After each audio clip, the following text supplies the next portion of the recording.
You're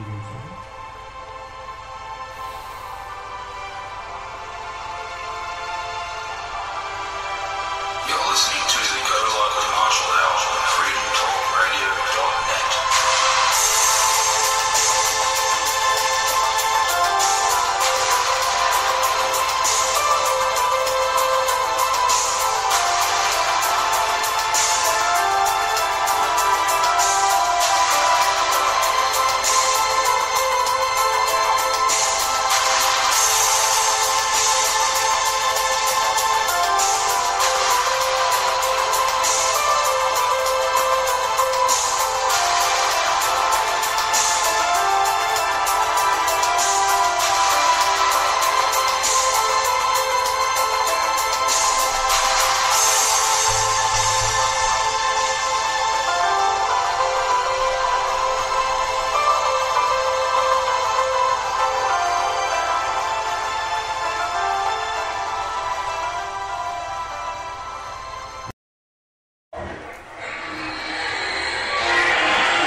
The Jews come out in search of blood. They terrorize your neighborhood. And if any child should be found, they slit their throats and drink it down.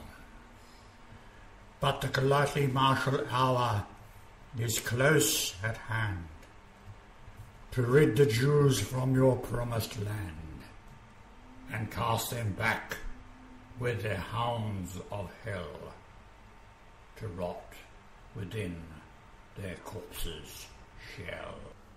In a pure, loving, fun way.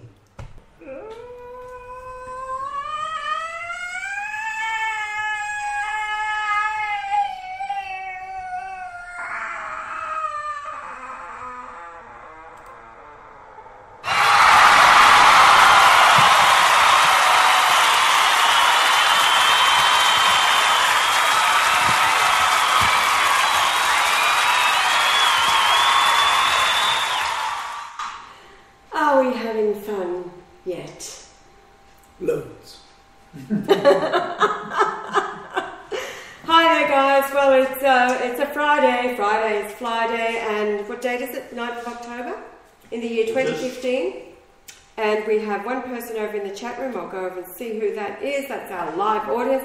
Vinny Baba Uta. Hello, brothers and sisters. Hello, Vinny. I don't know whether anybody else is going to join you in the chat room, but we'll talk to you. Oh dear, the goings on in the world right now. I've posted the link to the conversation between Vladimir Putin and his Minister for Defence. It was dated October the 7th after the 112 strikes that they've had against the ISIS targets. And we all know that ISIS stands for the intelligent, what is it? Israeli Secret Intelligence Look, Service. everyone knows except you. Yeah, well, no. Israeli Secret Intelligence Service. The hand winding up the USA, the abomination that makes desolate behind all of the It's the hand up the Nazareth skirt fronts. of the Muppet.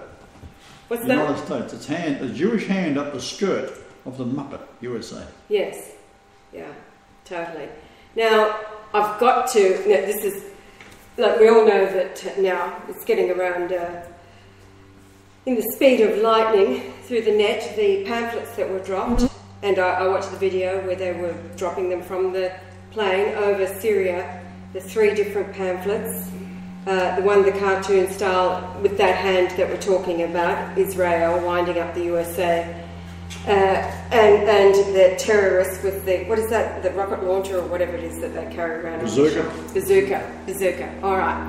So I think I'll read. Yeah, shall I read the conversation with? Why not? Yeah, read the conversation that is up there on the Kremlin website. If you go over to the Kremlin Twitter, President at Kremlin, they put all of the meetings that he has up there with all of his links to the transcript in English of their conversations, and so all the world can read, and which is exactly what Yah has done. Everything is released out there for all the world to read and to make up their own mind who is who in this zoo called hell, being made that way by the Jew. Zoo rhymes with Jew, so if you want to talk about animals with hands, then just reverse their Talmudic desperations and their rabbi conversations and all the rest of it. Reverse it. They are the animals with hands, and they're not here to serve anybody. They're here to be exposed and to be destroyed, right? Mm. They are the vermin, the hyena, they are the demons, they are the fallen angels. They have to, these entities have to go into... Earth cancer. Yeah, the earth cancer, and that all has to be cut out to be... Oh, here we go. I'll go over and just read, perhaps not all of it, but... because now it's the go... Oh, this is interesting. Really interesting. Oh, yeah, like, try as you might. Ha! That link goes into a page, 404. You know, I was reading it to you this morning. And there's a... Oh, my goodness gracious me. This is really interesting. That link to the... Let me see if I can get it this way. Went to a forum... Here it is now. All right, I'll have to correct that on my Facebook page. All right, October the 7th, meeting with Defence Minister Sergei Shoigu. Vladimir Putin had a working meeting with the Defence Minister, I'll just call him Sergei. Sergei briefed the President on the Russian Aerospace Forces operation in Syria. This is October the 7th. So, now, this is the conversation. Sergei talking to Vladimir. Mr. President, acting on your decision since the 30th of September, remember, 2 days after the Armageddon, blood moon and Yah's age, we have been carrying out missions to strike ISIS, that's the Israeli Secret Intelligence Service, and Jabhat al-Nusra, there's a cartoon I'll get to in a minute, and other terrorist groups, there's about 10 of them, present on Syrian territory. Since September the 30th, we have conducted strikes against 112 targets. We are increasing our strikes intensiveness. Our various intelligence and reconnaissance forces have been working intensively over these last 2 days and have identified a large number of ISIS targets, command posts, ammunition depots, military hardware and training camps for their fighters. Vessels from our Caspian fleet joined our aviation in attacking these targets this morning. 4 warships launched 26 caliber cruise missiles against 11 targets. Our target monitoring data shows that all targets were destroyed and civilian facilities were not damaged in the strikes. These strikes results demonstrate the high effectiveness of our missiles launched from a big distance of nearly 1,500 kilometres. This morning, 23 attack aircraft also continued their strikes against insurgent positions since September 30th. We have destroyed 19 command posts, 12 ammunition depots, 71 pieces of military hardware and 6 explosives production workshops producing explosives for car bombs and so on. We are continuing our operations according to plan. So then the President replies, Sergei, he calls him by his, Mr. Shoigu, but anyway, we know how complicated anti-terrorist operations of this kind are. It is still too early to assess the results, but what has been accomplished so far is certainly very positive. The Defence Ministry's work overall and the work of the experts at General Staff and our officers and service personnel in the field deserve a high assessment. Special thanks should go to the pilots at work in Syria, of course, and as this experience with using high-precision weapons shows, to the Caspian Fleet seamen. The fact that these strikes were carried out using high-precision weapons launched from the Caspian Sea's waters around 1,500 kilometres away, and all of the planned targets were destroyed is evidence of our defence industry's good preparation and the service personnel's good professional skills. At the same time, we realise that these conflicts of this kind must end in a political settlement. I discussed this matter this morning with the Russian Foreign Minister. During my recent visit to Paris, the President of France, Mr. Hollande, voiced an interesting idea that he thought is worth a try, namely to have President Assad's government troops join forces with the Free Syrian Army. True, we do not know yet where this army is and who heads it. But if we take the view that these people are part of the healthy opposition, if it were possible to have them join in the fight against terrorist organisations such as ISIS, Jabhat al-Nusra and others, this would help pave the way to a future political settlement in Syria.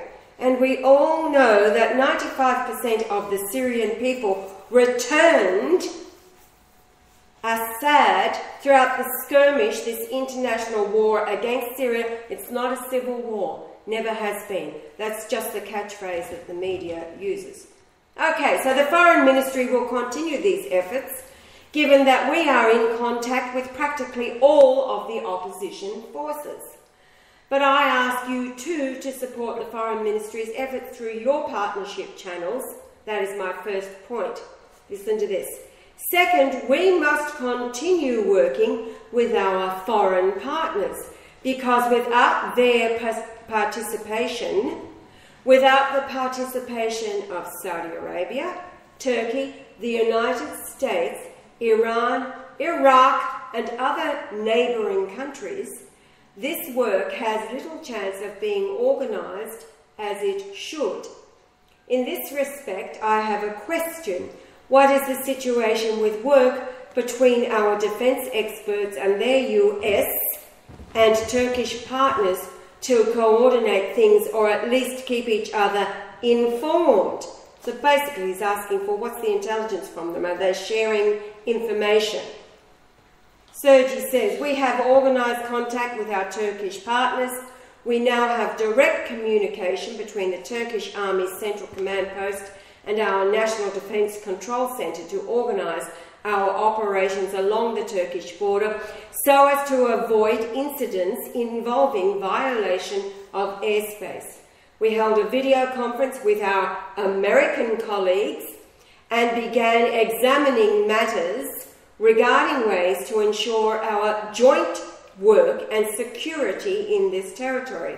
We have examined the document the Pentagon sent us, and today we'll discuss the fact that we are ready to approve this document and start work accordingly. Next, we invited all of the military attachés yesterday and proposed to them, our colleagues, all who are involved in this work in one way or another, to provide us information on targets, if they have such information, of course, so that we can work more effectively against ISIS camps and units. We are waiting for our colleagues' answers today, and we hope they will inform us of the targets they may have. Of course, we should take further steps to organise this work and continue it in systemic fashion, because no matter how we look at the situation, without each other's support, it will not be possible to complete this task. Past experience shows this to be the case. Our colleagues have been working on these tasks over the last year, but sadly, we have yet to see visible results. And of course, he's been, that's all double speak for the fact that the US has been in there helping Syria take out ISIS over the last year, and sadly we've yet to see visible results. Yet in the 72 hours that they are in there, they're able to take out these targets that they have. Putin says it is fair enough if they say they know the situation better because they have been conducting operations in this territory, in brackets, on an unlawful basis, as I have said, for more than a year now. But if they are there and know the situation better, let them share with us information on the targets they have identified over this time, and we will work them through. As for our next steps, as we agreed, it will be synchronized with the Syrian army's operations on the ground. Our aerospace forces will provide effective support for the Syrian army's offensive. Mr. President, this work has been planned. We briefed you on the first plans and stages. We will keep you updated on the mission's results. And the last word of Vladimir Putin is good. End of meeting. So John was the first to say, well, this is the American response. What were the words? Oh, that they weren't they don't share the same goal in Syria as Russia does. So we all know what that means. That means they're Jews. That means they are the abomination that makes desolate. They're working with them. Yeah. Well, the hand behind, the hidden hand. The hand behind the head. The hidden hand, the document, the whatever. But we have to remember that the one that owns and controls Israel is Rothschild. Yeah. Israel is the Rothschild family dynasty estate. Hello! Hence the greatest street in all Israel, Rothschild Boulevard. And within Google Earth, one day I open up my Google Earth from my computer and there is a point there that I did not put in. And it is Rothschild Avenue, and then when you go into where it is down to the street view, it is outside the number 105. Rothschild Boulevard, Tel Aviv. Hello! We did an expose on that. So you've got the Christ reborn into the pit of hell to lead all of those who recognize him out of hell, reborn, and how long has he been saying, reborn into the pit of hell, identifying the leader, the Lord, whatever they call him, Beelzebub of hell, is Rothschild, and the house he was reborn into, 105, meaning eagle or angel. Hello! That will become, outside of good, and anybody knows who messaged me, when it's end of conversation, I say good. That with hello. Hello, give me a 310 in Greek. How are we doing for time? We've got 12 minutes left. Is there anybody else over there in the... Oh, Petra's there. Hello, Petra. She's saying hello to Vinny. And Hello, Petra. Hello, Petra. She's off to Morocco again. Is it Morocco? No, or Marrakesh. What did you tell me? Yeah, Vinny. Good. Good boy. Everybody catch on. End of conversation. Good. And we've got more pictures of Ashley's beautiful baby, Taryn Ella. I'll post those after the show. But I just want to... Petra, she's off to Morocco, yeah, again. She's really busy through October and November, back to Morocco. So, that's all good. Oh, very, very good. And a certain young man from the UK should have his visa situation by the end of the week. So, it is happening. Now, as you know, it was 29 days ago now that Yah consecrated Russia. After all of those years, hello, John. Are you in the chat room? Vinny says, congratulations. Yeah, so 29 days ago now that Yah consecrated Russia. After all the popes had failed from... Refused to do it, yeah, refused and so failed to do it. So That's going back to Fatima. Fatima, yeah. And I was just saying that the date that I was talking to the Pope, and he asked me if the Fatima Mary visions was true, and the age he was in days was the word Mary. Yeah, exactly. And I said yes, it was true. Yeah. Was that in the first part of the PowerPoint? Is that already up there on the YouTube? Well, we're putting it in this again. When we do this other part of the PowerPoint, I've got that in there. I made sure it's there. Right. Yeah, the PowerPoint that has been coming for a while. Part 1 is already up on the YouTube. Part 2 will go up today after we record it, because the R is adding more to it. Yeah, a bit boring, isn't it? Yeah. It's a boring life. But John, how are you feeling? What you're here? What, day 3 now? Day 3, yeah. It's just Still laughing? Yeah. I'm numb. And Go ahead. the conversation about the Kool-Aid. Oh yeah. I took the Kool-Aid and I'm fine. Actually, we would never give anybody a glass of Kool-Aid. The poison in the Kool-Aid. Yeah, the Kool-Aid's poison itself, isn't it? Yeah, totally. No. If we were to, we'd do it Chinese style. Have some herbal fragrance or whatever, that incense. The best form of execution I saw was on one of those spoofs. I think it was put out by the Monty Python people. Yeah. And you could choose your own style of execution if you got guilty of a capital punishment. And this guy, you see him running around, he's all panic-stricken, he's in a oil refinery. And he's running round and round and round trying to escape. And next thing is about 50 naked women chasing him. Oh, that's right. All centrefolds out of Playboy magazine or something like that. All gorgeous. And he's trying to escape the ultimate death. I thought it was funny. Yeah. Speaking of... I watched it 85 times. Getting back to that, empresses in the palace, based on true events of 1722, began the dynasty in China, and the emperor doesn't have enough children, so the empress organises the choosing of young concubines each year to go bed service. They're trained in the service in bed to get pregnant and bring forth children to the emperor. Well, my goodness gracious me. The goings on within that harem were truly scary, and of course those who were practiced and expertise in Chinese medicine and flower essences, etc. Musk, do the research on musk, everybody. Causes infertility. All perfumes. If you buy a perfume and it smells like a rose, it's not rose. It is a concoction of chemicals which they don't have to put on the labels because they're protecting copyright and being stolen by the patent by other perfume manufacturers, but they are all deadly. Yes.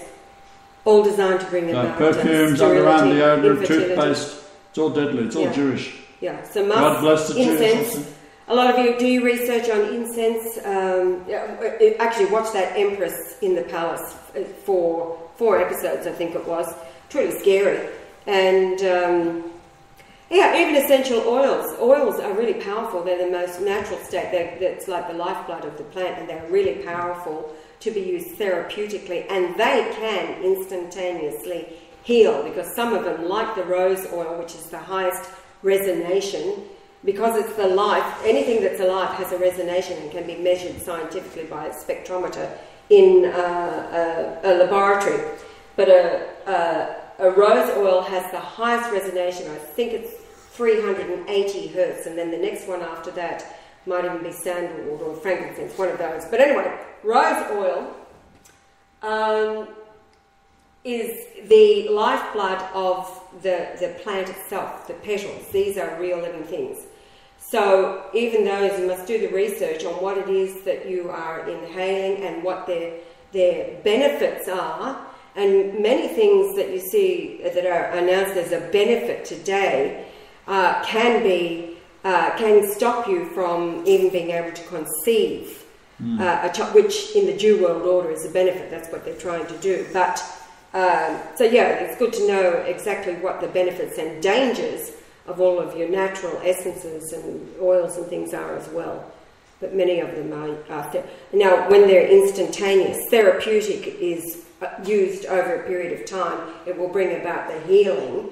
But an instantaneous, which some people call miraculous, is some oils that do cross the blood-brain barrier instantaneously, and that's the best place is behind the neck there, at the base of the brain. And immediately, because a really good essential oil will clean off the DNA at the level where the electrical connection has been the synapses has been covered up with crud, like crud on your car, whatever. The essential oils will clean those connectors off, and immediately there's reconnection. So that's how a miraculous healing can take place using frankincense, for example, cassia, the herbs, and myrrh. All of these, that's the way they were used by the Essenes at the time of Jesus, and why they were regarded. I think it was myrrh that was regarded as gold, as the wealth of gold for all of their healing powers. Anyway, that's a little bit of... yes, don't drink chlorine and fluoride. We know that. Yes, Vinny? And John, you come from Shasta. Tell them about the water in Shasta. Well, where we live up there, it's known for the most pristine water in the world. It's one of the number one places, and it comes off of Mount Shasta. Yes. We live about an hour from there. And the town they talk about is Dunsmuir. Dunsmuir has the most pure water.